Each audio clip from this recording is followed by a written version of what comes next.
Imagine being cast out from the only place you have ever called home, with no hope shimmering on the horizon, and no one in the vast, indifferent world to turn to. This was the stark, cold reality for Alara, a young woman whose life was a quiet study in solitude, until a fateful encounter with a billionaire changed the very fabric of her existence. But this is not a simple story of rescue. It is a harrowing tale of betrayal, of secrets that fester in the shadows of luxury, and of a love that no one, least of all Alara herself, could ever have seen coming. How did she, a forgotten maid, rise from the ashes of her misfortune to become something so much greater in a small, unassuming town where news and gossip spread with the speed of a wildfire? There lived a young woman named Alara, an orphan since childhood. She moved through the world like a whisper, quiet but relentlessly hard-working. Alara's entire universe was confined within the 4 steamy walls of a small laundromat, a place where she washed, ironed, and meticulously folded the clothes of people who barely registered her presence. The shop was more than just her workplace. It was her sanctuary, her refuge, her home. A small, thin mat tucked away in a corner served as her bed each night, and her worldly possessions amounted to a single cup and plate. Despite the sparseness of her life, Alara was profoundly grateful. "At least I have somewhere to stay," she would often whisper to the rhythmic hum of the washing machines, a mantra against the encroaching loneliness. One bright, deceptively cheerful morning, Alara sat on her mat, consuming her meager breakfast from a small bowl. Her boss had just unlocked the front door when the first customer of the day swept in. She was a vision of wealth, a well-dressed woman named Victoria, draped in a vibrant yellow silk dress that seemed to mock the humble surroundings. Alara quickly wiped her hands on her worn apron, intending to splash some water on her face before beginning the day's labor. As she moved through the narrow doorway that separated her small living space from the main shop, she didn't notice Victoria striding into the very same path at the exact same moment. They collided with a dull thud, followed by a sharp gasp. "Hey, are you blind?" Victoria shrieked, her voice slicing through the morning calm. She stared down in horror at her expensive dress, now drenched with a large, dark patch of water. Alara's heart felt as though it had dropped into a cold, bottomless pit. "Oh, ma'am. I'm so sorry I didn't see you. Please, ma'am, let me clean it," she stammered, her hand instinctively reaching out to help with the fabric. "Don't you dare touch me," Victoria snapped, recoiling as if Alara were venomous. "Do you have any idea how expensive this dress is, this dirty, clumsy girl?" Alara's head bowed low, a hot flush of shame creeping up her neck. "I'm very sorry, ma'am. It was just a mistake," she whispered, her voice barely audible. "A mistake?" Victoria barked, her voice laced with derision.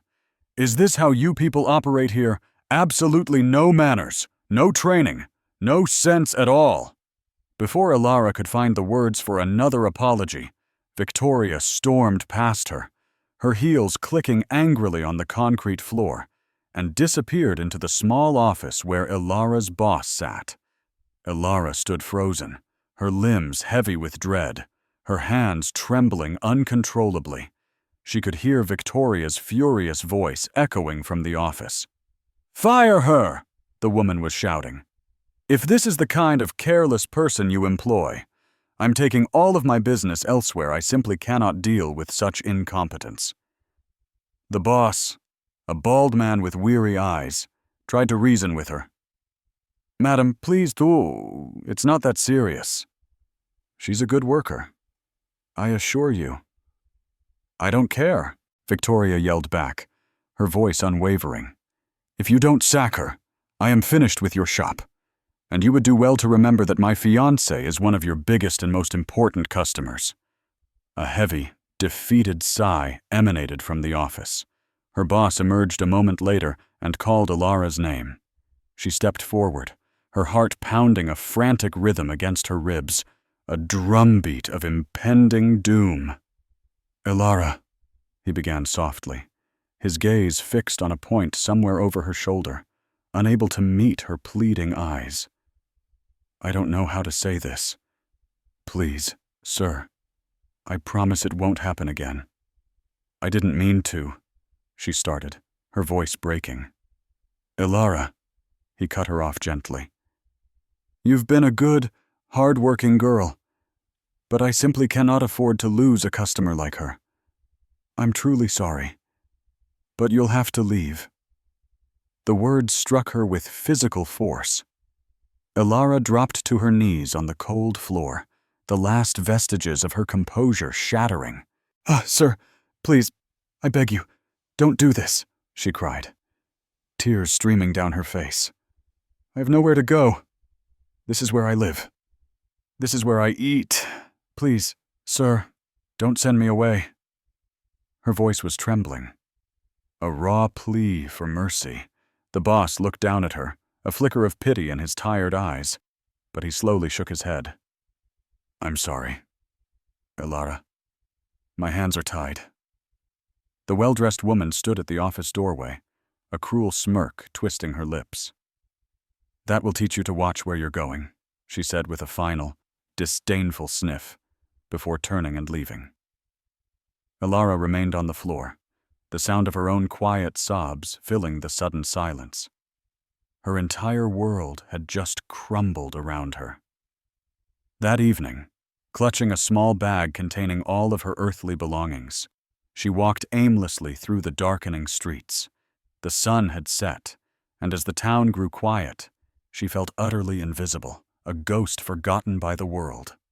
As she wandered, she spotted an uncompleted building, its walls high but without doors or windows. Peeking inside, she saw a flat surface of cement blocks. It wasn't safe, but it was better than the open street.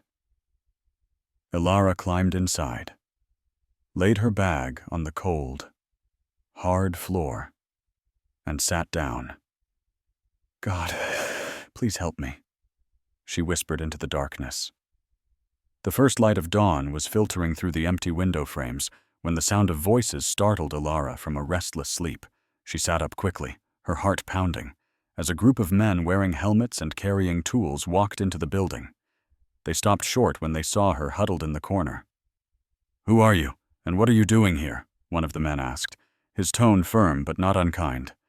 Elara scrambled to her feet, her hands shaking. "Please, sir, I'm so sorry. I didn't mean to trespass. I lost my job yesterday, and I'm hoping to have the opportunity to work here. Please, I can work. Let me help with the construction." "I'll do anything," she begged, the words tumbling out in a rush. The men exchanged uncertain glances. "This is not a job for women," one of them said, shaking his head. "It's hard work, lifting heavy blocks, mixing cement. Are you sure you can handle it?" "I can do it, sir," Elara insisted, her voice gaining a sliver of strength.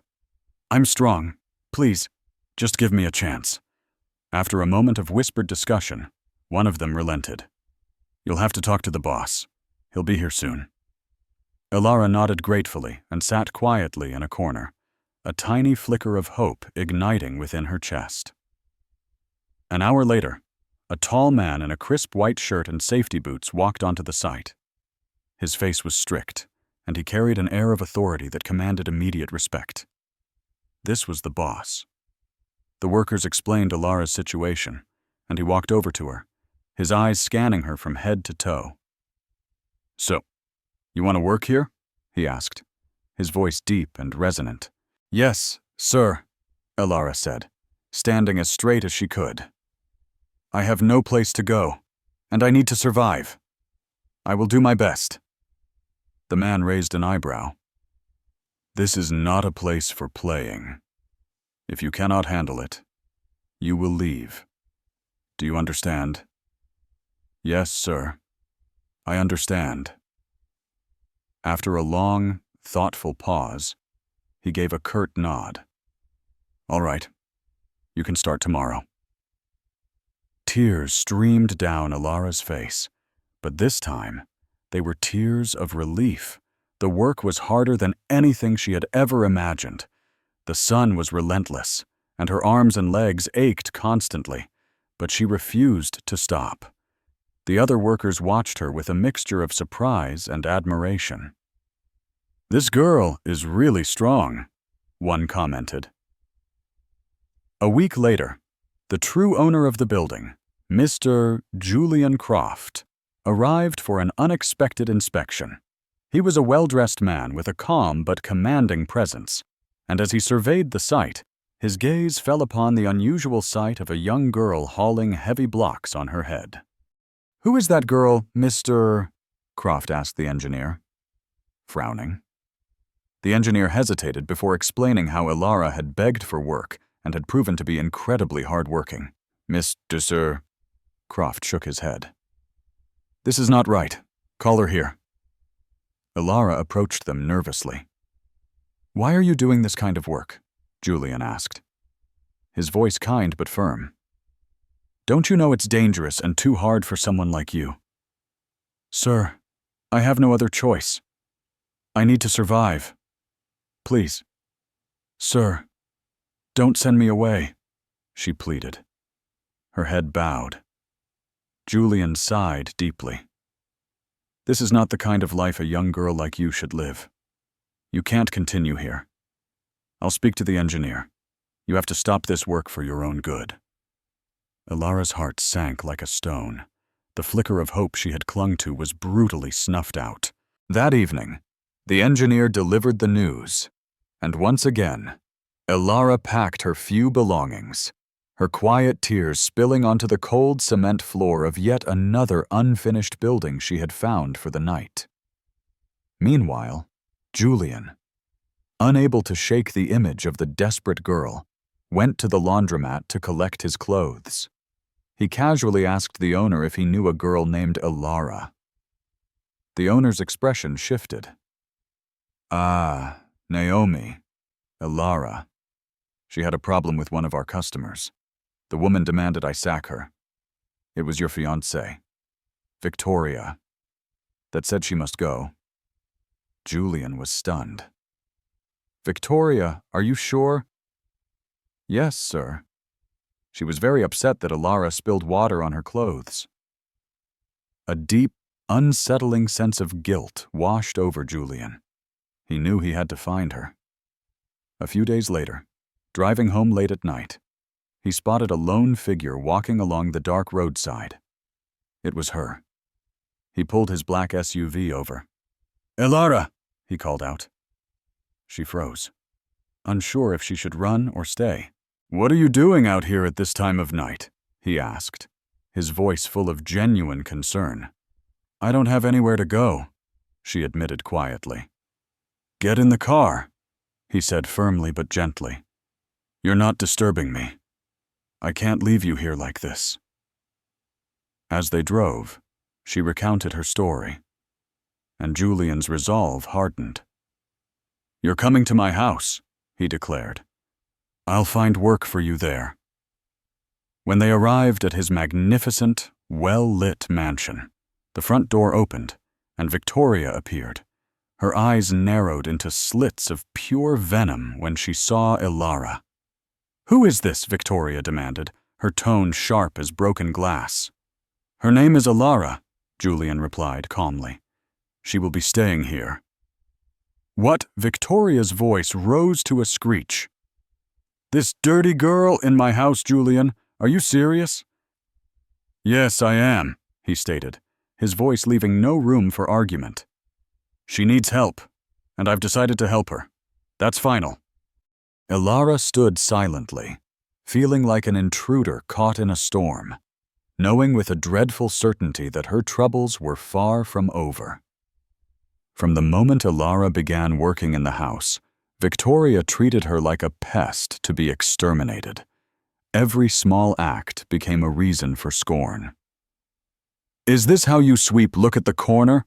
Victoria would snap, pointing at an already spotless floor. It wasn't just the harsh words. Victoria made it her mission to make Alara feel unwelcome in every possible way. She frequently refused to let Alara eat, declaring, "This house is not a free-for-all." One evening, Julian came home early to find Alara in the kitchen, staring at an empty plate. "Have you eaten?" he asked. When she shook her head, his eyes darkened. He stormed into the living room and confronted Victoria. "Why are you starving her?" he demanded. With a bitter laugh, Victoria complied, moments later placing a bowl of watery soup and a tiny piece of yam in front of Alara. "Here," she said, her voice dripping with sarcasm. "Enjoy." Alara's hands trembled as she ate, her silent tears falling into the meager meal. Despite the constant cruelty, Alara remained unfailingly kind and diligent. One night, Victoria stumbled home very late, staggering and reeking of alcohol, before collapsing and vomiting in the living room. Alara rushed to her side without a second thought. She cleaned up the mess and, noticing Victoria was burning with fever, helped the larger woman to bed, where she gently dabbed her forehead with a cool cloth for hours. When Victoria finally awoke, her eyes, filled with rage instead of gratitude, fell upon Alara. "What are you doing? Why are you touching me with your dirty hands?" she shouted. She then grabbed the bowl of water and emptied it over Alara's head, drenching her completely. Just then, Julian walked into the room. "What is going on here?" he asked, his gaze taking in the scene. When Victoria pointed and accused Alara of touching her with filthy hands, Julian's patience finally snapped. "Do you even hear yourself?" he said, his voice firm with disbelief. "You came home drunk and sick, and instead of thanking her for taking care of you, you're insulting her. How can you be so heartless?" He gently led the soaked and shivering Alara from the room. "Don't let her words hurt you," he said softly, handing her a towel. "You have a good heart, Alara. You didn't deserve that." In the following weeks, Julian began to see the profound difference between the two women. Victoria only ever demanded money for her frivolous lifestyle, while Alara's simple, genuine concern, a warm smile, a cup of tea after a long day, touched him deeply. He decided to do something thoughtful and bought beautiful new dresses for both of them. Victoria tossed hers aside with a dismissive, "Thanks." But Alara clutched her dress to her chest, tears of pure joy streaming down her face. "Nobody has ever given me a gift before," she whispered. This act of kindness sent Victoria into a jealous rage. "Why are you buying gifts for her?" she exploded. The next morning, while Julian was at work, Victoria confronted Alara, her eyes filled with fury. "You think you can just walk in here and take my man away from me?" she screamed. She then stormed into Alara's room, grabbed the new dress, and marched outside to a small fire pit. "This is what happens when you try to take what's mine," she sneered, tossing the beautiful fabric into the flames. Alara could only watch, sobbing helplessly as her one beautiful thing turned to ash.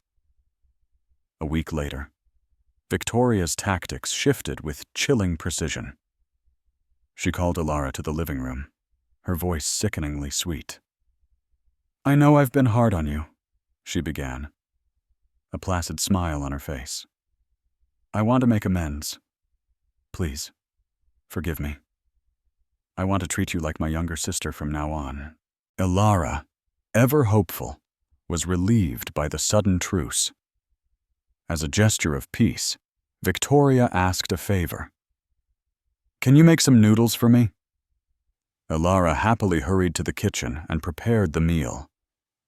But seconds after she served the bowl, Victoria began to scream, just as Julian walked in the door. "So you want to poison me?" she shrieked. her face a mask of fake terror. "Madam, I swear I didn't put anything in your food," Ilara cried, completely bewildered. But Victoria pointed an accusing finger, tears streaming down her face. "She's lying. Julian, she poisoned my food, desperate to prove her innocence." Ilara did the only thing she could think of. She grabbed the bowl of noodles and ate a large spoonful in front of them. "There, you see I didn't—" But before she could finish, a searing pain ripped through her stomach. She doubled over, clutching her belly as the room spun violently around her, and then she collapsed, gasping for air. As Julian rushed toward her in a panic, Victoria stood to the side, a wicked, triumphant smile spreading across her face as she began to laugh. Julian rushed Ilara to the hospital, his mind racing. When she finally woke up, he was holding her hand, his face etched with worry and rage. "Naomi, Ilara, I have to tell you something," he said, his voice shaky. "I checked the living room cameras. She set you up. I saw it all. She put something in that food." Armed with the truth, Julian returned home and confronted his fiancée. "There's a camera in this living room, and I've seen everything," he stated, his voice devoid of all emotion. "Pack your things and leave my house. If I call the police, you'll be in big trouble." Ashamed and defeated, Victoria gathered her things and left without another word. In the peaceful days that followed, as Ilara slowly regained her strength, Julian looked after her with unwavering devotion. He told her she was now family and that he had already made arrangements to re-enroll her in school, promising to pay for all her fees so she could chase her dreams. One evening, he sat beside her, his heart in his eyes. "You've been through so much, yet you are always kind. Your strength, your humility. It amazes me," he said softly. I think I've fallen in love with you." A few months later, he stood before her, holding a small velvet box. "I've never been more sure about anything in my life," Francis said, his voice thick with emotion. "You're everything I've been looking for. Will you be my wife?" Through tears of overwhelming joy, Ilara nodded. "Yeah, she whispered. "Yeah. Their wedding was a small but beautiful affair, a celebration of their unlikely love story. Ilara's life was transformed forever. With Julian's support, she finished her education and later started a foundation dedicated to helping young girls in need, ensuring that others would not have to suffer as she had. Their story teaches us that life can take unexpected turns, but no matter how difficult the journey, kindness, humility, and perseverance will always shine through. It is a reminder that true love is not about wealth or status, but about seeing the profound beauty in another's soul and standing by them,